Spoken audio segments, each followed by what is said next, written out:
BFM Business, un nouveau regard sur l'écho. Le grand journal, David Doba. Le grand journal qui accueille ce soir Hervé Morin, bonsoir. Bonsoir. Merci d'être avec nous, député Udi Hidler, ancien ministre de la Défense évidemment, et président du Nouveau Centre. Beaucoup, je disais, d'actualités à évoquer avec vous, politique française, notamment là l'ultime étape du marathon budgétaire, on en parlera dans quelques minutes. Auparavant, j'aimerais qu'on s'intéresse d'abord à l'international. Avec ce dossier chaud qui est sur la table depuis hier, doit-on ou non livrer les fameux Mistral à la Russie ? Vous le savez probablement pas, mais j'ai été à l'origine des discussions avec les Russes sur le Mistral. Donc c'est un sujet que j'ai porté en interministériel devant le chef de l'État à l'époque. Et la décision avait été prise notamment parce que les chantiers de Saint-Nazaire étaient en difficulté et que la relation franco-russe, les relations entre l'OTAN et la Russie avaient bien entendu changé et qu'il nous semblait désormais intelligent d'ouvrir une nouvelle page de relations avec les Russes. Je dois dire aujourd'hui que pour François Hollande, la question doit se poser. Pendant très longtemps, j'ai estimé qu'en effet, on pouvait considérer que quelles que soient les tensions, il fallait, en clair, c'est pas la livraison de Mistral qui change l'équilibre géostratégique. En revanche, l'aggravation de la situation en Ukraine amène l'ingérence russe sur la question ukrainienne, amène forcément la France à dire aux Russes qu'il y a des choses qui ne sont pas acceptables et de le signifier. Et le signifier, c'est notamment de prendre des décisions concernant le Mistral. Mais cette loi tacite qui dit que tout contrat passé et payé doit voir la... J'entends bien, mais il y a aussi des questions géostratégiques majeures et à ces questions-là, il faut y trouver des réponses. Et aujourd'hui, jusqu'alors, les Occidentaux ont fait preuve de faiblesse, les uns pour des intérêts gaziers, les autres pour des intérêts bancaires, les troisièmes pour des intérêts industriels. Il y a un moment, il faut dire aux Russes, ça suffit. Et entre les égoïsmes nationaux et l'équilibre géostratégique de l'Europe, il y a, me semble-t-il, un impératif, c'est celui de dire aux Russes, la table des négociations, la table des discussions pour une résolution politique de l'Ukraine est ouverte. Je pense que, par exemple, il faudrait réfléchir à une nouvelle organisation politique de l'Ukraine autour d'un système plus fédéral. Deux Ukraines, en l'occurrence. Pas deux, mais un système fédéral, parce que les Ukrainiens de l'Ouest et les Ukrainiens de l'Est ne sont pas les mêmes. Quoi, du moins, ils n'ont pas le même tropisme. Me semble-t-il, il faut faire preuve de plus de fermeté que nous n'en avons aujourd'hui. C'est-à-dire que les sanctions ne vont pas aujourd'hui assez loin, à vous entendre. Très clairement, non. Il faut le faire avec... Vous frappez au portefeuille ? Écoutez, derrière tout ça, Poutine se restaure une santé politique. Le pays va mal, l'économie russe va mal, et Poutine fait de la politique intérieure avec l'extérieur. Il faut dire à Poutine, votre pays doit rentrer dans un cadre classique de négociation, et si ça ne va pas, nous saurons prendre des sanctions économiques sévères, majeures, pour que les choses cessent. Bien, autre sujet évidemment tristement d'actualité, ce qui se passe à Gaza jour après jour, donc cette opération sanglante, des deux côtés d'ailleurs, plus d'un côté que de l'autre, mais n'oublions pas des deux côtés. Qu'est-ce qui pourrait aujourd'hui, selon vous, alors John Kerry est en Israël aujourd'hui, il dit qu'il y a un petit pas qui a été effectué, qu'est-ce qui pourrait arrêter ce carnage, ça me semble une évidence. Mais comment ? Parce que voilà, il faut que les uns et les autres reviennent à la raison, à la discussion. Les Américains doivent frapper du poing sur la table ? Je pense que les Américains ont un rôle clé à jouer dans cette histoire. Les Palestiniens ont droit de vivre en paix dans un État, et les Israéliens ont droit de vivre en paix dans un État où ils ont la sécurité. Ça, c'est la condition de l'ensemble. Après, il y a toutes les questions qu'on connaît qui fait que depuis des décennies, cette histoire n'est pas réglée. Voilà, ça ne peut pas durer encore des semaines, c'est pas possible. Est-ce qu'il faut, selon vous, autoriser, il y en a une ce soir d'ailleurs, qui a été autorisée. Manifestation. Ouais, est-ce qu'il faut autoriser en France les manifestations pro-palestiniennes ? Dès lors que les conditions sont réunies, démontrant que les risques de troubles à l'ordre public sont limités ou peu ou inexistants, il n'y a pas de raison qu'il ne puisse pas y avoir de manifestations. Et d'ailleurs, il y en a eu une 60aine en France. Mais j'ai approuvé le gouvernement lorsqu'il a interdit la manifestation à Paris. Pourquoi ? Je ne l'ai pas dit, mais je vous le dis ce soir. Pour deux raisons. Parce que On avait le précédent de la manifestation qui avait eu lieu la semaine d'avant, avec des manifestants ayant des propos absolument inacceptables dans la République française. Deuxièmement, parce que la fin de la manifestation s'est terminée dans des conditions violentes. Une attaque, en l'occurrence, d'une synagogue. Avec les attaques de synagogues, des violences faites aux Juifs, etc. Donc on avait le précédent de la semaine d'avant, et par ailleurs, on avait vu dans quelles conditions s'était préparée cette manifestation, avec, j'imagine, la DCRI, c'est-à-dire le ministère de l'Intérieur, ayant, à travers ses moyens d'information, compris que des intégristes et des ultras allaient être dans cette manifestation dans un climat de violence absolue. On a vu les affiches sur les abribus, etc. Et donc, les réseaux sociaux. De toute évidence, les conditions pour que cette manifestation ne se déroule pas sans qu'il y ait des risques majeurs pour l'ordre public n'étaient pas réunies. Donc, je trouvais que le ministère de l'Intérieur avait eu raison. Aujourd'hui, de toute évidence, le ministère de l'Intérieur a eu plus de garanties. J'imagine que d'autres moyens ont dû être développés. Ce ne sont, semble-t-il, pas les mêmes organisateurs non plus. C'est ce que je comprends. Et donc, il n'y a pas de raison qu'il ne puisse pas y avoir de manifestation. Mais comment faire pour que ce conflit n'arrive pas en France? Il est déjà en France. Eh bien, pour qu'il n'y soit...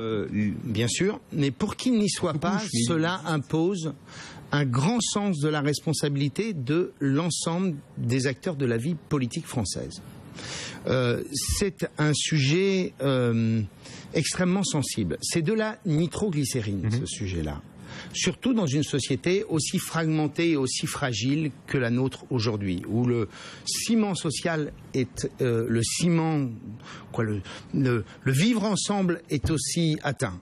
Et donc je dis à tout le monde, ce sujet-là ne doit être absolument pas abordé avec la polémique politicienne habituelle, mais au contraire, chaque mot doit être pesé. Chaque mot doit être réfléchi quand on évoque ce sujet, car la résonance de la question israélo-palestinienne en France peut provoquer de graves dommages à la société française.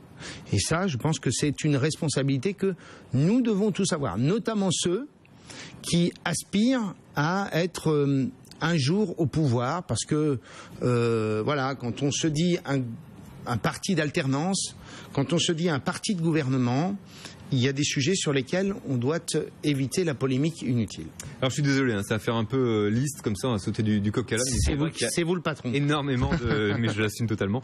Il y a énormément de sujets sur lesquels on aimerait avoir votre avis. On va passer en Irak avec la poussée des djihadistes depuis maintenant quelques semaines. Vous voulez saisir le Conseil de sécurité de l'ONU. Quel intérêt quand on voit aujourd'hui, j'allais dire, l'inutilité, c'est peut-être un peu fort, mais c'est le cas, l'inutilité de l'ONU. Non. Dans un certain nombre de conflits. C'est un peu dur, hein, ce que vous dites. Mais une réalité. Comment voulez-vous faire autrement que mettre en œuvre un processus permettant d'éviter la poussée islamiste, d'éviter la désintégration du système irakien, sans d'abord faire en sorte que le droit international soit appliqué? Comment créer les conditions d'une réponse de la communauté internationale si vous ne saisissez pas le Conseil de sécurité? Parce que l'ONU a les moyens de faire appliquer ce droit. Je dis que le Conseil de sécurité des Nations Unies devrait être saisi de cette question et parce que j'imagine que si vous rappelez ce que j'ai dit, c'est à la suite d'une dépêche ou l'équivalent, vous ne pouvez pas avoir de réponse militaire sans qu'il y ait un tant soit peu, une approbation et un accord du Conseil de sécurité. Et c'est à cette question-là que j'avais répondu. On ne peut pas intervenir directement. Il faut d'abord saisir le Conseil. Alors je vais vous poser ma question différemment. Est-ce qu'il faudrait une intervention militaire? L'intervention militaire terrestre, très compliqué, mais ce qui est clair, c'est qu'il faut empêcher ce mouvement islamiste de progressivement prendre la main sur le pays. La Syrie, évidemment. Est-ce que, mine de rien, ce qui se passe aujourd'hui en Ukraine, ce qui se passe aujourd'hui en Irak ne nous détourne pas de la Syrie? Oui, mais c'est clair. Que puis-je vous dire d'autre que cela, quoi. Nous sommes impuissants face à la situation en Syrie. Et François Hollande avait raison, il y a maintenant bien longtemps, on a envie de dire, quand il voulait une intervention militaire en Syrie. Je pense que les conditions n'étaient pas réunies pour cette intervention militaire. Nous nous retrouvions seuls avec les Américains. La France n'a pas vocation à être les gendarmes du monde et la France devait considérer qu'une intervention de ce type devait se faire avec l'accord avec le soutien et avec l'intervention des autres puissances occidentales. La France ne pouvait pas être seule en Europe dans cette histoire-là.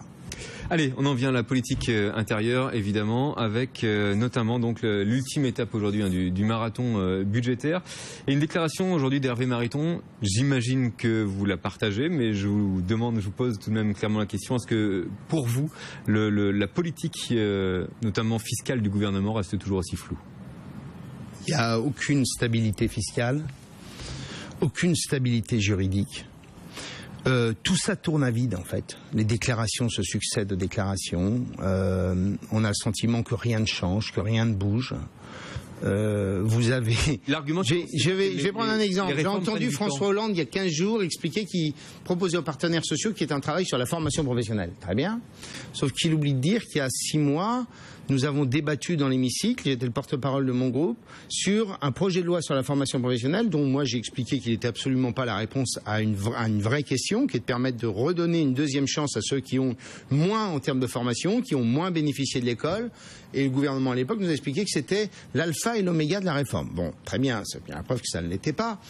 Et derrière tout ça, il y a un sujet de fond, c'est que si vous ne créez pas un choc, mais un vrai choc de compétitivité dans le pays, les Français auront ce sentiment affreux, d'un pessimisme absolu, du sentiment de dire mais jusqu'où on va aller, c'est ce que disent les Français aujourd'hui quand vous les croisez dans la rue, mais est-ce qu'on va continuer à descendre encore ? Et en même temps, il y a une énergie, une inventivité, une créativité, une intelligence, des start-up dans tous les domaines sur le territoire national. Et qu'est-ce qu'ils vous disent les gens ? Ils vous disent mais foutez-nous la paix. Donnez-nous la stabilité fiscale, donnez-nous la stabilité juridique, ne créez pas les conditions d'un droit du travail où, en clair, je vais tout faire pour empêcher, ne pas créer d'emplois parce que le maquis juridique du droit social français est tel qu'il me met en grand danger en permanence et donc tous les freins à l'embauche sont là, les freins à l'investissement sont là. Donc vous partagez... tout ça, je dis, ça passe par un gouvernement qui, au lendemain d'une élection présidentielle, beaucoup plus que la loi TEPA de 2007, qui n'était absolument pas à la hauteur de la question, nous ayons 3 ou 4 grands axes politiques, je les répète parce que j'ai présenté ça au nom de l'UDI il y a 1 an. On augmente la durée du travail, on passe à 39 heures par semaine pour travailler autant que les autres pays européens. Dans le même temps, on réduit les cotisations sociales salariales pour donner 1 500 € par an à toutes celles et tous ceux qui font cet effort. Temps 2, on réduit les cotisations sociales patronales et on fait de la TVA sociale. Temps 3, on a une ou deux mesures fiscales majeures pour l'investissement. Je pense par exemple qu'il faudrait créer un instrument puissant pour favoriser l'investissement et le développement des capitaux propres dans les sociétés. C'est votre programme pour l'UDI, ça ? C'est mon programme, je l'ai déjà présenté. Et temps 4, l'assouplissement du droit du travail pour que les freins à l'embauche sautent. Est-ce que Pierre Gattaz a un problème de langage ou est-ce que la France est effectivement dans une situation catastrophique ? On ne peut pas avoir les lunettes roses de M. Hollande et considérer que c'est la faute désormais du patronat s'il ne fait que dire ce qui est la réalité, ce que ressentent les Français. Parce qu'il y a une grande différence. Donc il n'y a pas de problème de langage, Pierre Gattaz ? Ouais, bon, il n'est pas toujours de la plus grande adresse, reconnaissons-le, mais ça nous arrive à tous d'ailleurs. Mais, vous voyez, il y a quelque chose dans cette histoire-là. C'est que on a vu l'industrie souffrir, on a vu des plans de licenciement et des plans sociaux. Aujourd'hui, c'est beaucoup plus grave. C'est que c'est le tissu économique de base. Moi, je le vois, je le ressens. C'est qu'aujourd'hui, ceux qui avaient passé la crise de 2008 et la suite, c'est-à-dire les TPE, les artisans, le bâtiment, aujourd'hui sont aussi aux abois. Et donc, faute de croissance et faute de confiance, les Français ont le sentiment que le tunnel est infini. Allez, dernière question. Le retour de Nicolas Sarkozy. Vous y croyez ou il y a un complot politique contre lui ? Il n'y a pas de complot politique contre lui.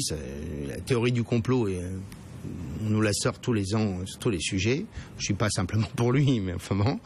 Je pense que les Français ont envie d'avoir autre chose comme combat en 2017 que François Hollande contre Nicolas Sarkozy. Et j'entends bien, puisqu'il va y avoir la présidence de l'UDI dans 2 mois, c'est que l'UDI soit le pivot de la construction d'une alternative où, en rassemblant l'UMP modéré, des hommes et des femmes comme C'est un vrai centre, en fait. Alain Juppé, François Bayrou, nous soyons sur le terrain des idées et que nous soyons ceux qui disons aux Français, on va vous présenter un projet politique alternatif, nous les modernes, nous les ouverts, nous les Européens, et ensuite, quand nous aurons créé le socle politique de cette nouvelle majorité d'idées, un d'entre nous portera les couleurs de cette grande majorité d'idées qui doit aller des sociodémocrates à la droite modérée. Ouais, nous les Européens, je ne sais pas si c'est l'argument à sortir en ce moment, mais en tout cas, on a le droit de dire aussi aux Français qu'une partie de la résolution de nos questions passe par une Europe, mais une Europe construite autrement, c'est d'ailleurs une Europe politique. Vous voyez, quand on parlait tout à l'heure d'Ukraine, j'aurais aimé qu'on ait une politique européenne de sécurité et de défense permettant de peser dans des grands débats comme celui-ci. Merci beaucoup Hervé Morin d'avoir été notre invité ce soir donc sur BFM Business pour faire voilà encore une fois ce tour de l'actualité. Merci encore. Merci. Restez avec nous sur BFM, petite pause, le temps des infos et puis juste derrière vous retrouverez le débat des éditorialistes, ce nouveau rendez-vous qu'on propose donc cet été sur BFM Business dans le Grand Journal. À tout de suite.